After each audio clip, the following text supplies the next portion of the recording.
Hi friends. तो आज के वीडियो में हम लोग बात करने वाले हैं 2021 में पूछे गए फिजिक्स के जितने भी ऑब्जेक्टिव है उसके ऊपर हम लोग बात करेंगे, ताकि हम लोग को पता चल जाए कि 2024 में जो एग्जाम होने वाले एग्जाम में किस प्रकार के ऑब्जेक्टिव पूछे जा सकते हैं, इसी के आधार पर हम लोग तैयारी कर सकते हैं। तो चलिए बिना टाइम वेस्ट किए हुए हम लोग देख लेते हैं किस टाइप के प्रश्न ए जो पूछे गए हैं 2021 के एग्जाम में पूछे गए हैं। तो चलिए आपका सवाल नंबर फर्स्ट क्या है फिजिक्स टॉपिक से। देखिए आपका सवाल है, निम्नलिखित में किस भौतिक राशि का पूर्ण वितरण प्रकाश का व्यतिकरण होता है। यानी पूर्ण वितरण प्रकाश का व्यतिकरण, इसका मतलब क्या होता है, इसको इंग्लिश में बोलते हैं इंटरफेरेंस ऑफ लाइट। इसको क्या बोलते हैं, इसको इंग्लिश में बोला जाता है इंटरफेरेंस ऑफ लाइट बोलते हैं। इसको बोले चाहे तो इसको बोले प्रकाश का व्यतिकरण। इसमें क्या होता है जरा देखिएगा ध्यान से। प्रकाश का व्यतिकरण में क्या होता है, मान लिया जाए ये, ठीक है, ये जो प्रकाश है, मान लीजिए प्रकाश जो ऐसे चलती है वेव की भांति, हम लोग जानते हैं कि प्रकाश की किरण जो होती है ये वेव की भांति व्यवहार करती है, ऐसे चलती है। और एक किरण, जैसे मान लीजिए एक किरण ऐसे चल रहा है और दूसरा प्रकाश किरण ऐसे चल रहा है, इस गति से इधर बढ़ रहा है, एक इधर बढ़ रहा है, और यहाँ दोनों टकराने के बाद में इसका जो फ्रीक्वेंसी होता है, जिसको तीव्रता बोलते हैं, इसका जो फ्रीक्वेंसी होता है, फ्रीक्वेंसी चेंज हो जाता है। ऐसे भी देखिए दो वस्तु यहाँ से और एक इधर जा रहा है। अब यदि इसका चाल जो है, इसका जो चाल है कम है और इसका चाल इसके तुलना में अधिक है, तो एक समय ऐसा आएगा कि यहाँ पे दोनों जाकर के कहीं पर जाकर के टकरा जाएगा। तो टकराने के बाद में इंटेंसिटी क्या होता है, इंटेंसिटी में परिवर्तन हो जाता है। तो यहाँ पर देखा गया है पूर्ण वितरण का प्रकाश व्यतिकरण होता है। इनमें कौन सा वैल्यू जो होता है चेंज हो जाता है, तो ये तीव्रता जो होता है, फ्रीक्वेंसी जो होता है चेंज हो जाता है। तो इस सवाल का जो आंसर है बी इज करेक्ट आंसर। इसमें हम लोग देख लिए। अगेन देखिए बहुत इंपॉर्टेंट सवाल था। अगेन देखिए आपका अगेन सवाल है, फोटोन की विराम द्रव्यमान क्या होता है। जब फोटोन जो होती है, याद रख लीजिएगा, जो फोटोन होता है, यदि फोटोन जो रेस्ट कंडीशन में रहेगा, यदि फोटोन जो है रेस्ट कंडीशन में रहेगा, तो इस कंडीशन में जो है फोटोन की मास जो होता है ये शून्य के बराबर होती है। तो आपका आंसर 2 का ए इज करेक्ट आंसर हो जाएगा। बोर का आवृत्ति शर्त क्या है। देखिए इसमें दो आवृत्ति का जो डिफरेंस होता है, ठीक है, दो एनर्जी वाला आवृत्ति का जो डिफरेंस होता है E1 माइनस E2 बराबर H इंटू न्यू होता है। चाहे तो दूसरा टर्म ऐसे भी लिखेगा, E1 माइनस E2 बराबर H रहने दीजिए, और यहाँ न्यू लिखा हुआ है तो न्यू बराबर होता है HC बाई म्यू बराबर होता है C बाई लेमडा। तो कभी कभी आप लोग को ये भी लिखेगा HC by lambda. E1 minus E2 equal to HC by lambda. H क्या है, तो एच आपका है प्लांक कांस्टेंट। ये भी पूछ सकता है इसका वैल्यू कितना होता है, तो 6.63 गुने 10 के पावर माइनस 34 जूल सेकेंड। ये आपका कहलाएगा प्लांक कांस्टेंट है। अच्छा ई क्या है, तो ई एनर्जी है। ई क्या है, ई जो है आपका एनर्जी है। और सी क्या है, सी जो है निर्वात में प्रकाश की चाल होता है। निर्वात में प्रकाश की चाल जो कि जानते हैं 3 गुने 10 के पावर 8 मीटर प्रति सेकेंड। यहाँ सवाल क्या है, एक हम लोग 3-4 सवाल देख लिए। अच्छा लेमडा क्या है, तो लेमडा जो है वेव लेंथ है। लेमडा क्या है, तरंग दैर्घ्य है, जिसको बोलते हैं वेव लेंथ। लेमडा को क्या बोलेंगे, वेव लेंथ। इसको हिंदी में लिखे तो तरंग दैर्घ्य इसको बोला जाता है। तो ये सवाल जो था बहुत इंपॉर्टेंट था। अगेन देखिए, अगेन आपका है, अगेन है सौर ऊर्जा का स्रोत है। सौर ऊर्जा का स्रोत निम्नलिखित में कौन सा है। सौर ऊर्जा का स्रोत क्या है, देखिए नाभिकीय विखंडन, नाभिकीय विक्रिया तो नहीं है, ये भी नहीं होगा। मूल कणों का विकलन, ये भी नहीं होगा। तो आपका जो सवाल है ये भी नहीं होगा। मूल कणों का विखंडन, ये भी नहीं होगा। तो इस सवाल का आंसर जो है नाभिकीय संलयन यही सौर ऊर्जा का स्रोत है। इसका मतलब क्या है, इसका मतलब है सौर ऊर्जा का स्रोत कहने का मतलब क्या है। देखिए सूर्य में जो है, सौर का मतलब सूर्य समझिए, जो सूर्य में क्या होता है, हाइड्रोजन और हाइड्रोजन मिल करके आपस में जब अभिक्रिया होती है तो हीलियम के जैसा, ठीक है, हीलियम बनता है जो कि इसका जो इसका जो द्रव्यमान होता है 4 होता है और परमाणु संख्या जो होता है 2 होती है। अब नाभिकीय संलयन अभिक्रिया में क्या होता है, हाइड्रोजन हाइड्रोजन मिलकर हीलियम नाभिक बनता है और ऊर्जा मुक्त करता है। तो यहाँ जो है सौर ऊर्जा किसका स्रोत है, तो नाभिकीय संलयन का स्रोत है। नाभिकीय संलयन का स्रोत है। अब देखिए अगेन सवाल आपका है, विद्युत का सबसे अच्छा चालक कौन है। तो विद्युत का सबसे अच्छा चालक, ये फेमस सवाल है, ये आपका चांदी हो गया। कंडक्टिविटी सबसे ज्यादा इसी का होता है, विद्युत चालक का सबसे अच्छा स्रोत है। अच्छा, इसमें देखिए नॉर गेट द्वारा बुलियन व्यंजक प्राप्त होता है। ये जो सवाल जो है बहुत वीवीआई है, जितना वीवीआई बोलिए उतना ही कम है। गेट से आपका लॉजिक गेट से ऑब्जेक्टिव 2 या 3 पूछा जाता है। जो लॉजिक गेट है इस पॉइंट से, इस चैप्टर से जो सेमीकंडक्टर है इसमें पूछा ही जाता है, इसको देख लीजिएगा। अच्छा चलिए हम लोग थोड़ा सा शॉर्ट इसका रिव्यू देख लेते हैं, किस टाइप के सवाल बन सकते हैं। आपका सवाल है नॉर गेट। नॉर गेट का मतलब क्या होता है, देखिए लॉजिक गेट एक ऐसा प्रकार गेट होता है जिसमें जो होता है शर्त को यस या नो करने में ये हेल्प करता है। देखिए लॉजिक का मतलब देखिए यहाँ पर लिखा हुआ नोर, शॉर्टकटे हम लोग चलेंगे थोड़ा सा शॉर्ट में ही। ऑब्जेक्टिव है तो ऑब्जेक्टिव की तरह यहाँ से एन लीजिए तो ये हो गया नोट गेट। अच्छा, और यहाँ से और लीजिए तो ये आपका हो गया और गेट। तो लॉजिक गेट किससे मिलकर बना है, नोट गेट और गेट के मिलने से क्या बना है, तो ये होता है नोर गेट। क्या बोलेंगे, नोर गेट। अच्छा, नोट गेट का जो बुलियन व्यंजक है, देखिए इसका जो होता है बुलियन व्यंजक ये पूछता है, बहुत इंपॉर्टेंट है इसका। देखिए सबसे पहले ये क्या है, और गेट है, तो और गेट की क्या जानते हैं, और गेट के जानते हैं A+B, और यहाँ लगा हुआ क्या नोट, तो ऊपर क्या कर देंगे, बार लगा देंगे। तो ये हो गया आपका कौन सा गेट का, ये नॉर गेट का हो गया, नॉर गेट का बुलियन व्यंजक। अच्छा, अब यदि आपसे पूछता NAND gate, NAND NAND gate पूछता, तो यहाँ पर देखिए एन है ना, एन है तो उसको क्या हम लिखेंगे, ये एन है, यहाँ से फर्स्ट डिजिट देखिएगा तो यहाँ आपका एन का मतलब नोट गेट समझिएगा, और यहाँ एंड लिखा हुआ है तो इसका मतलब AND एंड गेट समझिएगा, तब ये दोनों मिला करके नैंड गेट बना है। तो नोट गेट का क्या होता है, नोट गेट का अभी होल्ड कीजिए। एंड गेट का क्या होता है, एंड गेट का मतलब होता है A×B होता है, Y बराबर A×B। ये एंड गेट का हो गया, याद कर जाइएगा, ये एंड गेट का बुलियन व्यंजक Y बराबर A×B। इसमें नोट लगा दिया तो ऊपर में हम बार लगा देंगे तो हो जाएगा नैंड गेट। तो ये हो गया NAND नैंड गेट का बुलियन व्यंजक पूछेगा तो Y=A×B, उसके ऊपर हम लोग बार लगा देंगे, ये आपका नैंड गेट होगा। तो आप लोग यहाँ से याद कर सकते हैं, यहाँ से ये दोनों याद कर जाइएगा, बहुत इंपॉर्टेंट है। तो यहाँ से ये आपका एंड गेट का हो गया A×B, एंड गेट के पूछेगा तो Y बराबर A×B हो जाएगा, A×B, ये एंड गेट का है, ठीक है। ये आपका जो है बुलियन व्यंजक है ये एंड गेट का, और ऊपर में बार लगा देंगे तो हो जाएगा नैंड गेट। चलिए ये सवाल बहुत ही इंपॉर्टेंट था। अगेन चलते हैं, अगेन क्या है, द्विधारी संख्या पद्धति को दशमलव संख्या पद्धति, ये जो है पिछले वाले वीडियो में हम लोग बात कर चुके थे इस टाइप के सवाल। देखिए बहुत इंपॉर्टेंट है, एक हम इसका सोल्यूशन यदि हम करें तो किस प्रकार से सोल्व कर सकते हैं। देखिए हम ट्रिक बताए थे, ट्रिक क्या बताया था इसको देखिएगा, ये लास्ट बार बता रहे हैं।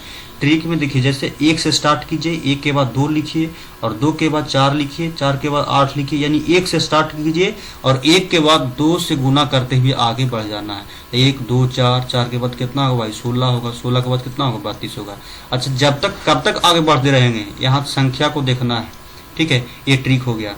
अब देखिए यहाँ पर क्या लिखा हुआ है, यहाँ पे इसका लिखा हुआ 1 1 1 0 0 1, ये है द्विधारी संख्या पद्धति। ये क्या है, तो ये बाइनरी नंबर सिस्टम है। क्या है, ये बाइनरी नंबर है और हमको कन्वर्ट करना डेसिमल में। तो इसके नीचे लिखिए 1, इसके बाद 2 लिखिए, 2 के बाद 4 लिखिए, 4 के बाद 8 लिखिए, यही इसी ट्रिक का यूज करना है, इसी ट्रिक का यूज करना है। अब इसके तो आगे संख्या लिखा हुआ नहीं, और जिसके सामने 1 लिखा हुआ है उसको कंसीडर करेंगे, यानी उसका मानेंगे, और जिसके सामने 0 लिखा हुआ है तो इसको छोड़ देंगे, इसको छोड़ देंगे, इसके सामने 0 है तो इसको छोड़ दिए, और जिसके सामने 1 है उसी को ऐड करना है। तो 8 और 1 कितना हो गया, 9 हो गया। तो ये जो है संख्या है किसका लिखा हुआ भाई, ये जो संख्या है बाइनरी नंबर है, ये 9 का लिखा हुआ है, लिख देंगे 9। तो इसी तरह से हम लोग कैलकुलेट कर सकते हैं, ये 9 का लिखा हुआ है। अगेन देखिए हम लोग देख लेते हैं ट्रांसफार्मर के लिए निम्नलिखित में कौन सा सही है। ट्रांसफार्मर क्या होता है भाई, देखिए ट्रांसफार्मर जो होता है इसका ऐसे क्रोड होता है, ठीक है, इसमें जो होता है क्रोड ऐसे होता है, नर्म लोहा का जो बना होता है क्रोड। और ट्रांसफार्मर का काम क्या है? ट्रांसफार्मर का काम है, हम लोग जानते हैं ट्रांसफार्मर का जो काम है वोल्टेज को नियंत्रित करता है। और ट्रांसफार्मर क्या करता है? वोल्टेज को नियंत्रित करता है। कभी हाई वोल्टेज को लो में कन्वर्ट करता है और कभी लो वोल्टेज को हाई में कन्वर्ट करता है। और इधर वाला जो वायर रहता है प्राथमिक कॉइल रहता है, ये प्राइमरी कॉइल रहता है, इधर सेकेंडरी कॉइल रहता है। तो ट्रांसफार्मर का निम्नलिखित में कौन सा सही है? ट्रांसफार्मर एसी को डीसी में बदलता है? नहीं। डीसी को एसी में बदलता नहीं। ट्रांसफार्मर नहीं तो एसी और डीसी में कन्वर्ट करता है। एक केवल वोल्टेज को हाई को लो करता है, एक केवल ट्रांसफार्मर बोलेगा तो समझिएगा कि यह वोल्टेज को कंट्रोल करने का काम करता है।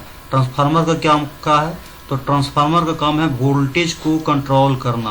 तो एसी वोल्टता को बढ़ाता या घटाता। देखिए D is correct answer, D is correct answer. Again देख लीजिए, विद्युतीय चुंबकीय ध्रुव परवलय का एस आई मात्रा क्या है? तो इसका तो जानते हैं एम्पियर इंटू मीटर होता है। अगेन देख लीजिए, अगेन क्या है? पृथ्वी के लिए बहुत इंपॉर्टेंट, पृथ्वी के लिए, ठीक है, नमन कोण का मान कितना होता है? पृथ्वी के लिए जो नमन कोण का मान है ये 90 डिग्री होता है। कितना होता है? तो 90 डिग्री होता है, याद कर जाइएगा। निर्वात का चुंबकशीलता का मान किसके बराबर होता है? देखिए निर्वात का चुंबकशीलता जो होता है म्यू नॉट जो होता है, ये मान जो होता है इसका निर्वात का चुंबकीय प्रकृतिक का मान क्या होता है? तो इसका आंसर जो होगा चुंबकीय प्रकृतिक जो होता है निर्वात का, ये शून्य होता है, याद कर जाइएगा। इसका जो वैल्यू होता है ये शून्य के बराबर होता है। अगेन देखिए, चुंबकशीलता म्यू को निम्नलिखित में कौन सा संबंध है? चुंबकशीलता निम्नलिखित में कौन सा संबंध है? म्यू बराबर हम लोग जानते हैं बी एच बटा में बी एच, ठीक है, यही होता है। म्यू बराबर बी अपॉन में एच। अगेन देखिए, चुंबकीय यामोत्तर, ठीक है, और पार्थिव यानी पृथ्वी वाला चुंबकीय क्षेत्र और नमन कोण, इसके बीच में कौन सा संबंध है?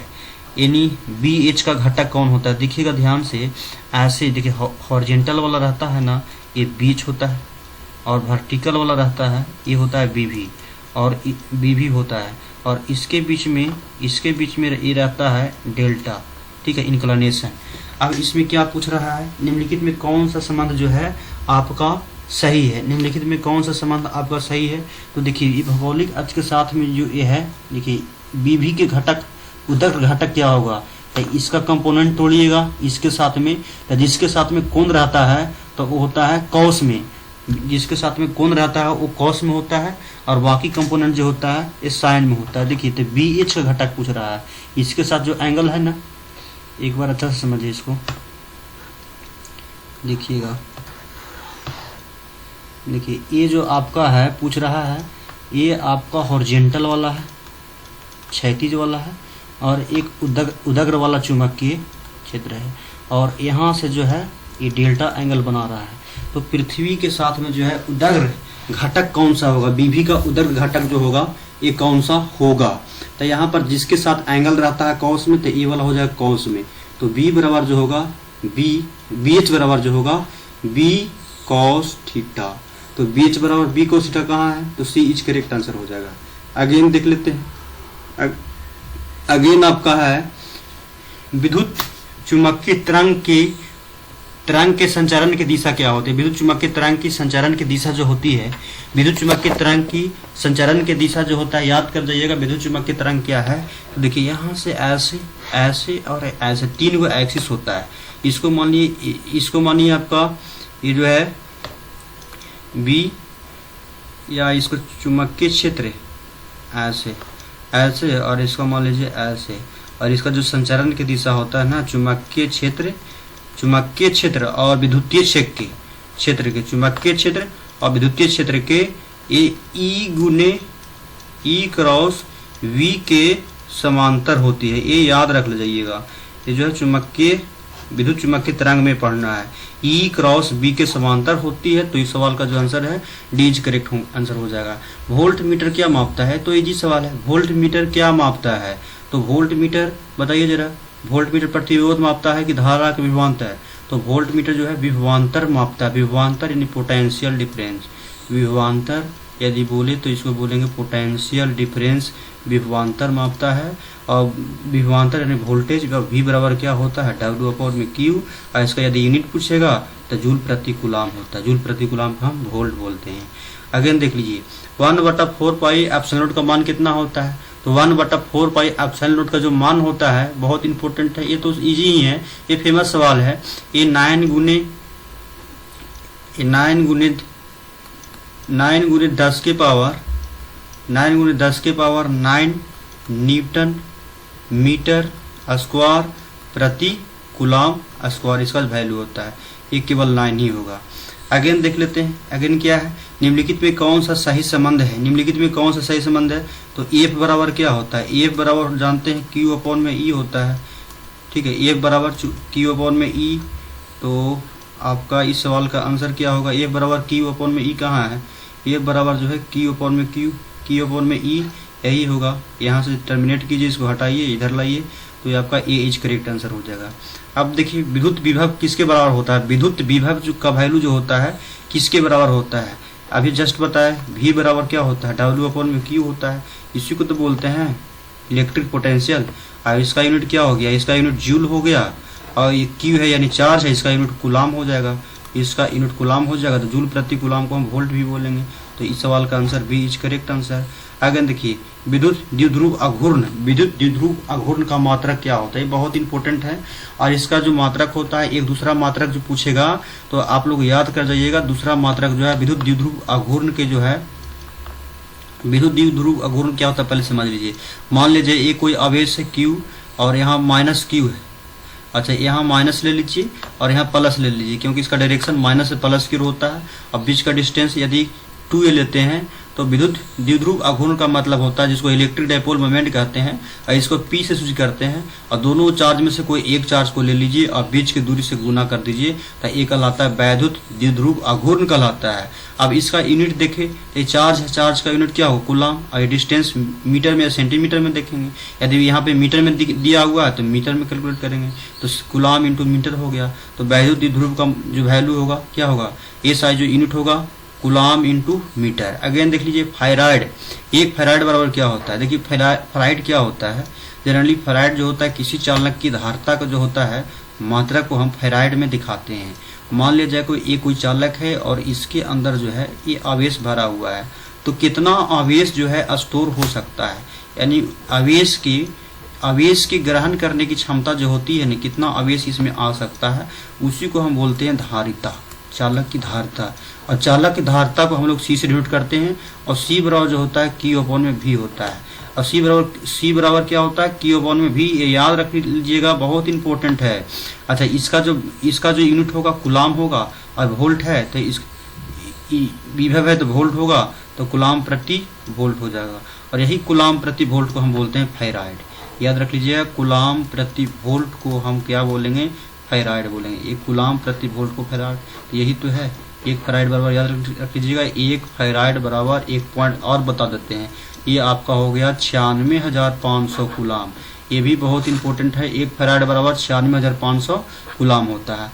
आवेशित चालक की स्थिति ऊर्जा देखिए बहुत इंपॉर्टेंट है। E बराबर हम लोग जानते हैं 1/2 CV² या 1/2 यहाँ पर 2C रहेगा, यहाँ पर Q²/2C होता है, और 1/2 Q × V।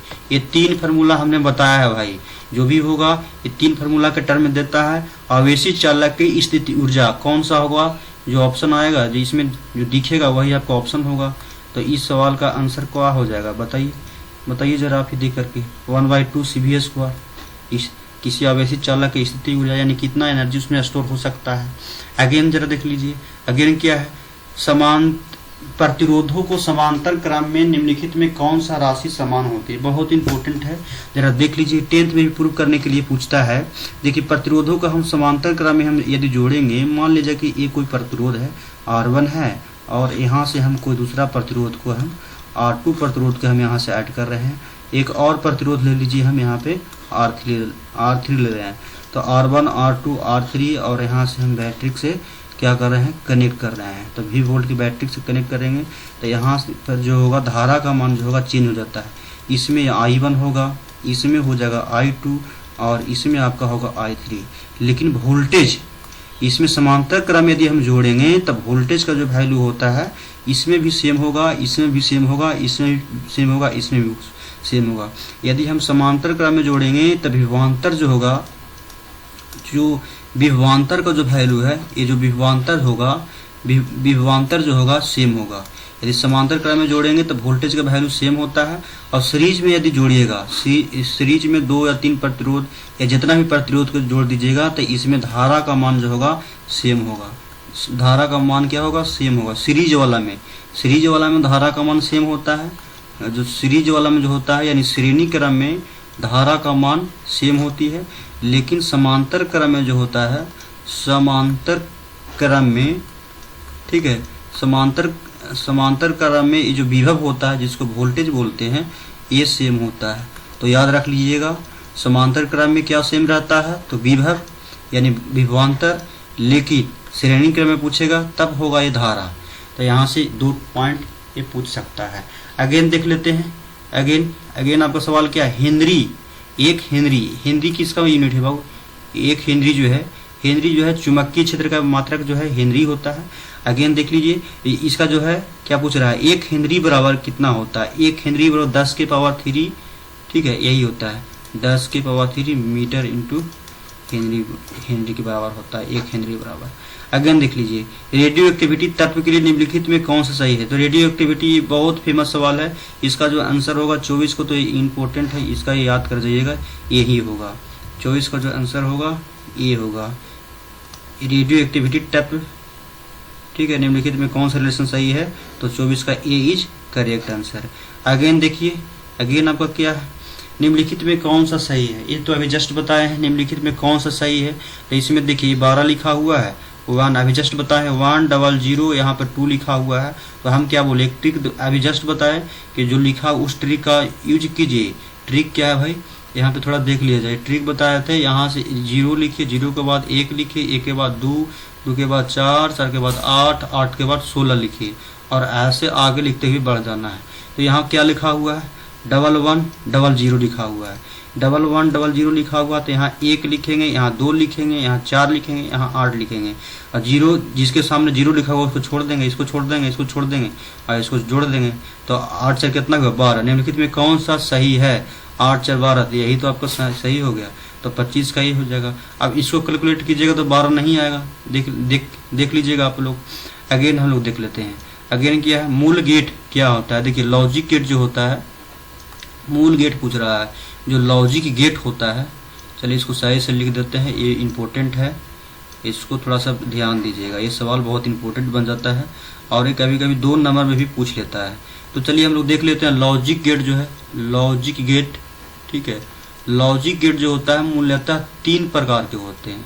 कितना प्रकार का होता है? 3 टाइप्स होता है। कौन कौन से? देखिए और गेट होता है और एक होता है AND gate, AND AND gate, और दूसरा जो होता है ए नॉट गेट। ये जो 3 जो होते हैं, ये जो 3 प्रकार के जो गेट होते हैं ये मूल गेट होते हैं, ठीक है, मूल गेट होते हैं। और इसका जो ये तो हो गया मूल गेट। आप इसका यूनिट क्या सैम्बुल यदि पूछेगा, ठीक है, इसका सैम्बुल यदि पूछेगा तो और गेट का जो होता है ऐसे होता है, ठीक है, ये भी पूछ सकता है आपसे। इसका जो होता है 2 इनपुट होता है, एक आउटपुट। यहाँ ए लिख दीजिएगा, यहाँ बी और यहाँ हो जाएगा वाई। यदि इसका बुलियन व्यंजक देखिएगा तो और का मतलब होता है ऐड, तो ए प्लस इसका बी हो जाएगा। देखिए ये भी हम बता दिए। चलिए अच्छा, इसका किसका हो गया भाई? ये और गेट का हो गया, ये आपका हो गया और गेट का। दूसरा यदि हम देखें, दूसरा देख लेते हैं एंड गेट का, AND एंड गेट का। तो एंड गेट का देखिए डी जैसा होता है, एंड लास्ट में डी है ना, तो डी के जैसा देखिए यहाँ पर 2 इनपुट लगा दीजिए और यहाँ पर 1 आउटपुट लगा दीजिए। इसको लिख दीजिए ए और इसको लिख दीजिए बी। ए लिखा हुआ है, ए बी। अच्छा, इसका बुलियन व्यंजक यदि देखिएगा तो क्या हो जाएगा? एंड का मतलब समझिएगा ऐड बोल रहा है। तो इसका तो सिंबल ये हो गया एंड गेट का। अच्छा, इसका जो बुलियन व्यंजक होगा ए बराबर ए इंटू बी। एंड का मतलब गुना होगा, सॉरी, एंड का मतलब गुना। तो ठीक है, ये दोनों के बीच में क्या होगा? मल्टीपल हो जाएगा। तो y equal to A plus B, ये आपका एंड गेट हो गया। अच्छा, नोट गेट का देखिएगा तो ये आपका नोट गेट है, ऐसे और ऐसे करके यहाँ पर देखिए नथनी पहना दीजिएगा। यहाँ पर ए लिखा हुआ है और यहाँ पर लिख दीजिएगा ए डैश। अच्छा, इसका बूलियन व्यंजक क्या कैसा लिखाएगा, तो इसका बूलियन व्यंजक ए बराबर ए डैश लिख दीजिएगा। ये 3 प्रकार के गेट हम बता दिए और पीछे हम 2 बताए थे, ठीक है। तो इसमें देखिए मूल गेट कितने होते हैं, तो एंड और नोट, यही तीनों मूल गेट कहलाते हैं। इसका सिंबल भी हम बता दिए, तो इसको याद रखिएगा, बहुत इंपॉर्टेंट है। अगेन देख लेते हैं, अगेन क्या, निम्नलिखित में कौन सा आवेशित नहीं है, निम्नलिखित में कौन सा चार्जेबल पार्टिकल जो है नहीं है, यानी कौन सा चार्ज नहीं है। तो फोटोन का जो पार्टिकल होता है ये चार्जेबल नहीं होता है। इसका आंसर हो गया ए। कार्बन प्रतिरोध का रंग कोड में पीला रंग का क्या होता है, ये तो 2-3 बार बताए हैं। देखिए ये ट्रिक क्या है, BBROY, BB रॉय। अच्छा, ए बी का मतलब क्या होता है, ए बी का मतलब होता है ब्लैक, ठीक है। और ए बी का मतलब क्या होता है, ब्राउन। और एक आर का मतलब क्या होता है, आर का मतलब ये आपका रेड हो गया। और ओ का मतलब क्या होता है, तो ओ का मतलब ऑरेंज होता है। और ये वाई का मतलब होता है येलो। अब पूछ रहा है क्या, देखिए बी, यहाँ से बी और आर और ओ और वाई, ठीक है। तो अब यहाँ से गिन लेंगे हम लोग। अच्छा, कहाँ से स्टार्ट, गिनती स्टार्ट करते हैं हम लोग 0 से। यहाँ 0 के बाद 1, 1 के बाद 2, 2 के बाद 3, 3 के बाद 4। और जनरली रेड कलर के और येलो कलर के यही पूछता है। तो कितना यहाँ 4 आया है। और 0 से स्टार्ट करते हैं भाई, कहाँ से स्टार्ट करेंगे, 0 से। तो कितना यहाँ 4। तो आपका पीला रंग का बहुत इंपॉर्टेंट है, पीला का पता नहीं क्या हो गया इसमें, पीला कहीं अधिक पूछता है। तो ये जो है आपका 4, ठीक है। येलो कलर का 4 हो जाएगा, ऑरेंज का 3 हो जाएगा, रेड का 2 हो जाएगा। ये याद कर जाइएगा। अगेन देखिए, अगेन आपका क्या है, अब ज़्यादा नहीं है, कुछ ही ऑब्जेक्टिव बचा है। निम्नलिखित में अपेक्षिक परावैधता, जिसको रिलेटिव परमिटिव भी बोलते हैं, और रिलेटिव परमिटिव बराबर ई आर बराबर होता है। ई आर बराबर पता है क्या होता है, रिलेटिव, इसको बोला जाता है रिलेटिव परमिटिविटी। रिलेटिव परमिटिविटी किसी माध्यम का अपवर्तनांक, और इसमें निर्वात का अपवर्तनांक नहीं, एयर का अपवर्तनांक, सॉरी एयर का हो जाएगा। तो ये होता है रिलेटिव परमिटिविटी। और इसको चाहे माध्यम है तो एम भी लिख सकते हैं। अच्छा, एक और पॉइंट यहाँ से बनता है भाई, एक और पॉइंट क्या बनेगा, इसको जरा ध्यान से देखिएगा। इधर देखिए, इसको फोकस कीजिए यहाँ पे।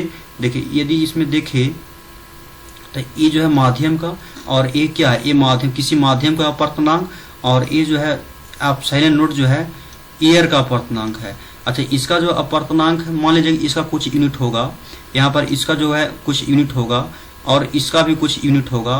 तो दोनों का यूनिट जो है, दोनों का यूनिट तो सेम होगा, दोनों का यूनिट सेम होगा। मान लीजिए कि यदि स्पीड रहता तो इसका यूनिट यदि मीटर सेकेंड का बोल रहे हैं, तो इसका भी क्या होना चाहिए, मीटर सेकेंड। और दोनों यदि कटेगा तो क्या हो जाएगा, यूनिट लेस हो जाएगा। तो अपेक्षिक जो होता है परावैधुतांक, इसका कोई यूनिट नहीं